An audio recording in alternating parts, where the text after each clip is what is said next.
Fasting करना क्यों जरूरी है और इसको करने के क्या फायदे हैं। कि जितना हल्का आहार होता है उतना हमें ज्यादा फायदा करता है। जितना आहार सूक्ष्म हो जाता है उतना ही ज्यादा प्रभावशाली होता है। रोगों से बचने के लिए हमें क्या करना चाहिए? समय समय पर उपवास करना चाहिए। जो कुछ भी हम प्राकृतिक चिकित्सा में बता रहे हैं ये सब हमारे संस्कृति में पहले से ही जुड़ा हुआ है। लंघनम परम औषधम कहते हैं वेदों में। उसका मतलब क्या है? सबसे बढ़िया दवाई है उपवास। नमस्कार, D5 चैनल हिंदी देख रहे दर्शकों का मैं वंदना स्वागत करती हूं। आज एक बार फिर हम जुड़े हुए हैं नेचर केयर के वरिष्ठ चिकित्सक डॉक्टर अरुण शर्मा जी से। डॉक्टर शर्मा, आपका बहुत बहुत स्वागत है हमारे इस प्रोग्राम में। हमें भी खुशी है कि आपके दर्शकों के साथ दोबारा मिलने का मौका मिला।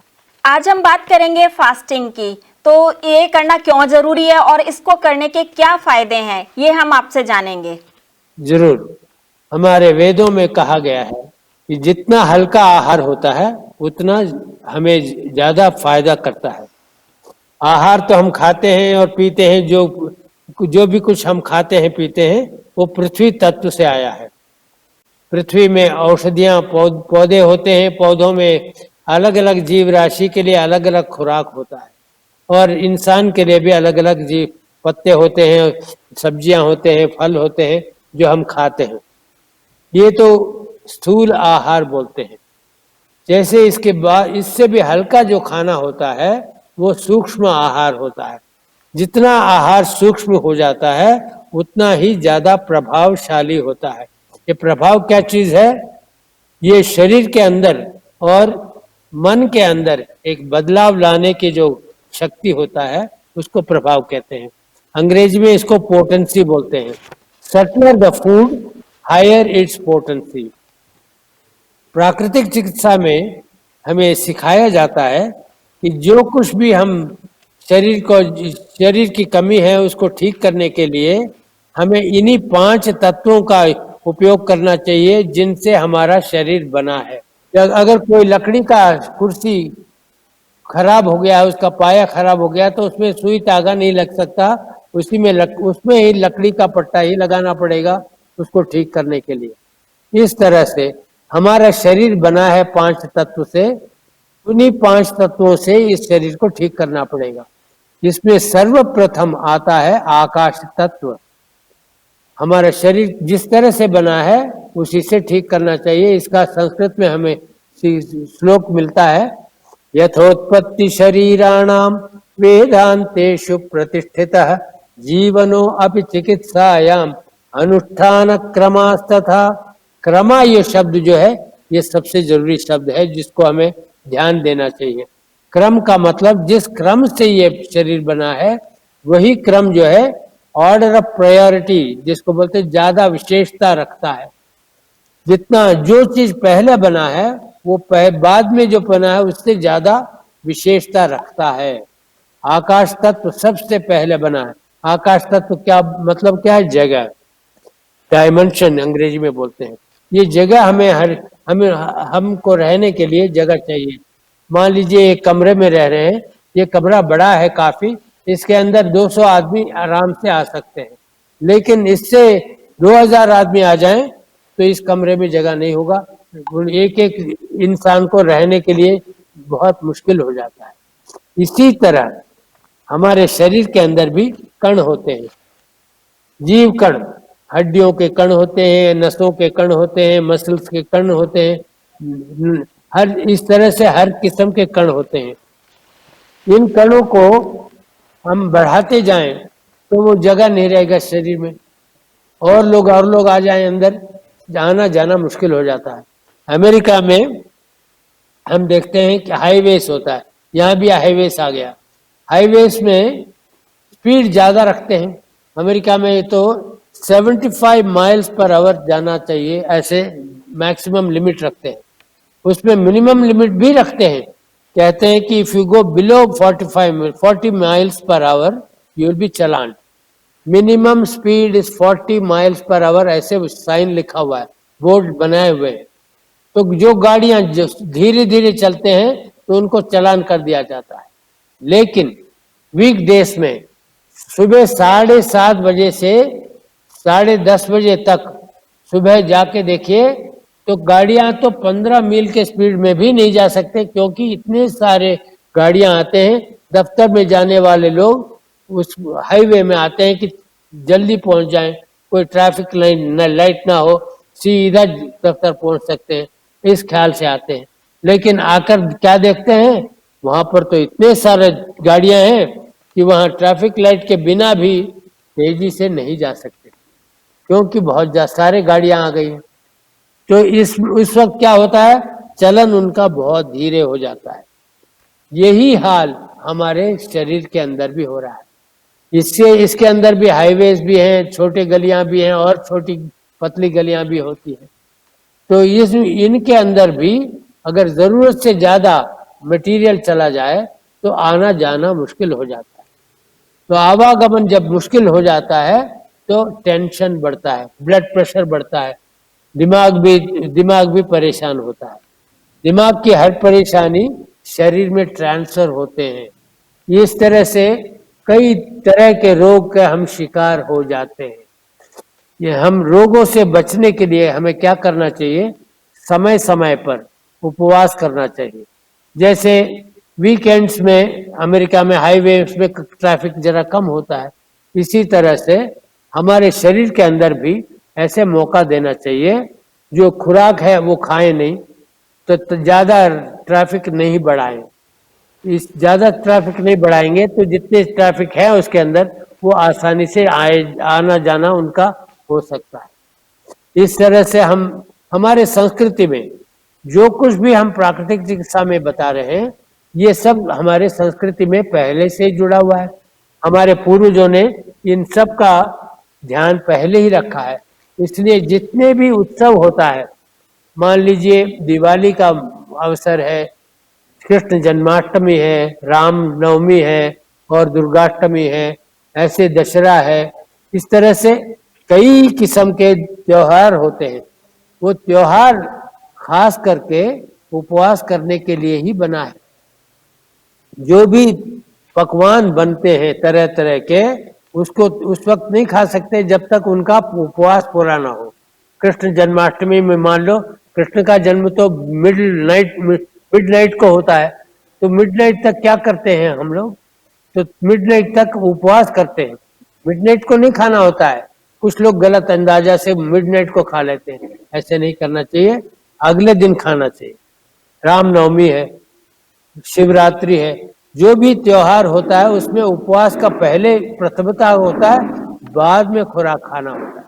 लेकिन आजकल वो बात सब भूल जाते हैं, सिर्फ पकवान जो अलग अलग किस्म के बने हैं उस पर ध्यान रहता है, टूट पड़ते हैं, पकवान अलग अलग खा लेते हैं। इसको हमें समझना चाहिए कि उपवास करना हमारे शरीर के लिए और मन के लिए कितना श्रेष्ठ है। जब उपवास करते हैं तो ऐसा नहीं करना चाहिए कि भाई कब खाएंगे, ऐसे नहीं सोचना है। उपवास में हमने ये सोचना है कि ये बहुत अच्छा मौका मिला है जिसमें हम अपने अंतरात्मा से बात कर सकते हैं, हम भगवान के साथ लीन हो सकते हैं। ऐसा सोच करके उपवास जो करते हैं उनको फायदा ज्यादा होता है। लंघनम परम औषधम कहते हैं वेदों में। उसका मतलब क्या है, सबसे बढ़िया दवाई है उपवास। हर रोग से बचने के लिए उपवास करेंगे तो रोग से आराम से बच सकते हैं। हमारे शरीर के कार्यक्रम, बहुत सारे कार्यक्रम होते हैं, उन सबको दो भाग में बांट सकते हैं। एक भाग क्या है, खुराक जो हम खाते हैं उसको हजम करना। दूसरा भाग क्या है, जो गंदगी हमारे शरीर में रह जाता है उनको निकालना। ये दोनों काम तीव्र गति से चलना चाहिए। लेकिन हमारा ध्यान जो है खाने पर रहता है, लेकिन मल को निकालने पर इतना ध्यान नहीं रहता। इससे क्या होता है, समय समय पर मल नहीं निकलता है तो एकत्रित हो जाता है। जो पुराना मल शरीर में एकत्रित हो जाता है वो सड़ने लगता है। जब खाना सड़ने लगता है अंदर तो गंदे वायु भी निकालता है और कई किस्म के गंदे रसायन भी इकट्ठा हो जाता है। और ज्यादा समय हो जाए तो वो हार्ड हो जाता है, उसके अंदर से पानी तो शरीर खींचते रहता है, वो मल जब हार्ड हो जाता है, सख्त हो जाता है, तो उसको निकालना बहुत मुश्किल हो जाता है। तो कब्ज और बदहजमी सारे रोगों का माता और पिता है। सारे रोगों के माता और पिता है। इसका मतलब constipation and indigestion are like the source for all disease. किसी भी मर्ज को ठीक करने से पहले हम कहते हैं कि चलो हम प्राकृतिक चिकित्सा करते हैं। प्राकृतिक चिकित्सा में शरीर में हम जो जो सब्जियां बोलते हैं, जो जो फल बोलते हैं, वो खाते तो हैं, लेकिन हम रोज रोज देखते हैं अभी ठीक हुआ कि नहीं हुआ, ठीक हुआ कि नहीं हुआ, मेरा तो लिवर का प्रॉब्लम है, ये क्या हो रहा है, लिवर अभी भी दर्द हो रहा है, ऐसे सोचते हैं लोग। अरे भाई, लिवर को ठीक करने से पहले तुम्हारा कब्ज को निकालना है, पहले तुम्हारा हाजमा को अच्छा करना है। ये तो शरीर को मालूम है। हम क्यों कहते हैं लिवर को ठीक करो, लिवर को ठीक करो? ठहरना पड़ता है। जब तक कब्ज और बदहजमी दूर नहीं होता है, लिवर को ठीक करने का काम हो ही नहीं सकता है। क्योंकि जो कुछ पदार्थ हम शरीर में डालते हैं, वो उसको उसमें से गंदगी को पहले निकालना पड़ता है। इसलिए उपवास एक ऐसा मौका है जो हम शरीर को और मन को देते हैं कि उपवास के दौरान में प्राणायाम करिए, उपवास के दौरान में सूर्य स्नान करिए, उपवास के दौरान में और ठंडे पानी से नहाइए और पानी का सेवन करिए। और पानी का सेवन क्या मतलब क्या है? एक एक बूंद पानी लीजिए और मुंह में रोकिए और गर्म करने के बाद उसको निगल लीजिए। उपवास करने से एक है कि शरीर की शुद्धि होती है, मन की शुद्धि होती है। मन की शुद्धि कैसे करना है? ये प्राणायाम करने से हमारा ध्यान सांसारिक व्यवहार से हटकर सांस के ऊपर गौर करते हैं। जब सांस के ऊपर गौर करते हैं तो क्या होता है कि धीरे धीरे मन शांत होता है। सांस अंदर खींच के रोकना और बाहर निकाल के रोकना, ये 4 क्रिया होता है। अंदर खींचने की क्रिया में प्राण हमारे फेफड़े काम कर रहे हैं और उसको रोकने के क्रिया में फेफड़े काम कर रहे हैं। सांस को निकालने की क्रिया में हमारे फेफड़े काम कर रहे हैं। लेकिन सांस निकालने के बाद जब हम सांस को रोकते हैं तो फेफड़ों को आराम मिलता है। इसको फेफड़े को जब आराम मिलता है तो ये फेफड़े ज्यादा दिन काम करेंगे और अच्छी तरह से काम करेंगे। देखिए, एक तरफ से उपवास कर रहे हैं, दूसरी तरफ से हवा का सेवन कर रहे हैं। हवा में भी खुराक है। मान लीजिए हमें जिंक की जरूरत है, मैंगनीज की जरूरत है, विटामिन B12 की जरूरत है, ऐसे कई न्यूट्रिशन जो है शरीर में जरूरत पड़ती है। उसके लिए उसकी जरूरतें कहाँ से पूरा होता है? कहते हैं वो पदार्थ खाओ जिसमें ये पदार्थ हो। मान लीजिए उदाहरण के रूप में B12 की कमी है, आप देखेंगे किसी भी खुराक में B12 नहीं है। वो कहते हैं कि भाई तुम वेजिटेरियन हो, वेजिटेरियन फूड में किसी में B12 नहीं है, आपको मांस खाना पड़ेगा, ऐसे डॉक्टर लोग बताते हैं। हम कहते हैं कि मांस क्या कुत्ते का बिल्ली का खा सकते हैं? नहीं नहीं नहीं नहीं, शाकाहारी जानवर का मांस हो तो वही खा सकते हैं। शाकाहारी जानवर को खाने से B12 मिलेगा, ऐसे आप अगर विश्वास करते हैं तो शाकाहारी जानवर तो सब्जी खाते हैं, पत्ते खाते हैं, उनको B12 कहाँ से मिला? तब समझ में आता है कि सब्जी फल भी तो खाना चाहिए, उनमें मटेरियल होता है। उस मटेरियल को प्रोसेस करने के लिए, B12 बनाने के लिए सूर्य किरण की आवश्यकता है, हवा की आवश्यकता है। सूर्य किरण और हवा के जोड़ से कुछ ऐसे पदार्थ मिल जाते हैं और हमारे शरीर के अंदर जो सब्जियों से पदार्थ मिले हैं, इनको प्रोसेस करने के लिए ये हवा और सूर्य किरण बहुत अत्यावश्यक है। इनको भी अगर ले ले तो जो भी चाहिए मिनरल्स, जो भी विटामिन चाहिए, शरीर तैयार कर सकते हैं। Body can synthesize number of vitamins, number of minerals and make it available to us. ये मौका कब मिलता है? जब आप उपवास करते हैं। उपवास करने में देखिए कितने कितने फायदे हैं। जो रेयर न्यूट्रिएंट्स हैं, जो शरीर को नहीं मिलता है, वो तैयार शरीर करता है। तैयार करने के लिए मौका कब देते हैं? जब आप उपवास करते हैं। आप खाते रहेंगे और मल को निकालने का काम करते रहेंगे तो ये काम चलते रहेगा, लेकिन जो एसेंशियल न्यूट्रिएंट्स है उसको बनाने के लिए मौका देना चाहिए ना। वो तो तब मौका मिलता है जब आप नहीं खाएंगे। जो खुराक जो हम खाते रहते हैं वो ना खाइए, आकाश तत्व को खाइए, हवा को खाइए, सूर्य किरण को खाइए। वो कैसे खाते हैं?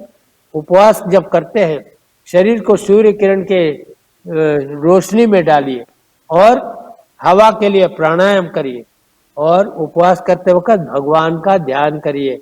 प्राणायाम करते वक्त हम मंत्र भी बोल सकते हैं।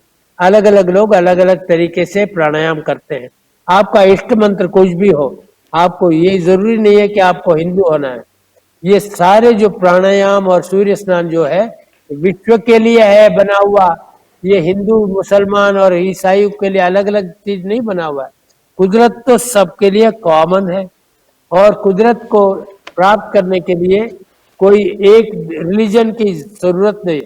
मंत्र जब मैं बोलता हूँ तो इसमें ये मत मिस्टेक करिए कि हमारा ही मंत्र सबसे श्रेष्ठ है। ये सिख लोगों ने क्या अलग मंत्र रखना है? सब लोग कोई भी मंत्र, इष्ट देवता का मंत्र का ध्यान करिए। जो भगवान को ही नहीं मानता उनके लिए भी प्राकृतिक चिकित्सा लागू है। उनके लिए भी क्या मंत्र हो सकता है? मैं अपना ही सोचो, मैं अच्छा हो रहा हूँ, मैं और अच्छा हो रहा हूँ, मेरे स्वास्थ्य और वृद्धि हो रही है, ऐसे ध्यान करो। ओम नमः शिवाय बोलो, ओम नमो नारायण बोलो, जीसस बोलो या अल्लाह को सुभान अल्लाह बोलो, कुछ भी बोलो। तो ध्यान करने का मतलब यह है कि सांसारिक व्यवहार से हटकर भगवान की तरफ या अपने आत्मा की तरफ, अब अंतरात्मा की तरफ ध्यान लगाइए। इस तरह से ध्यान लगाते वक्त हमको क्या क्या चीज प्राप्त होना है वो सब अपने आप होता है। जब अपने आप होता है इसी को नेचर क्योर बोलते हैं। What comes to us naturally is called nature cure. इसीलिए इसका नाम नेचर क्योर रखा है, क्योंकि दुनिया में कहते हैं 84 लाख योनि है। हो ना हो, जितने भी योनि हैं उन सब में एक योनि ऐसा है जो अपने आप को सबसे समझदार समझता है, और वो एक ही योनि ऐसा है जो कि बीमार होकर के डॉक्टर के पास चेकअप के लिए जाता है। वो एक ही योनि है जो दवाइयां खाकर मरता है। आखिर बीमार होकर मरने वाला वो एक ही समझदार योनि है। तो समझ लीजिए कि सारे योनियां अपने आप ठीक होते हैं। जब बीमार होते हैं तो अपने आप उपवास करते हैं। डॉक्टर शर्मा, आप हमसे जुड़े, आपका बहुत बहुत धन्यवाद। हमें भी खुशी है आपसे जुड़ने का। फिर मिलेंगे। अगले एपिसोड में आपसे फिर मुलाकात होगी। तब तक के लिए नमस्कार।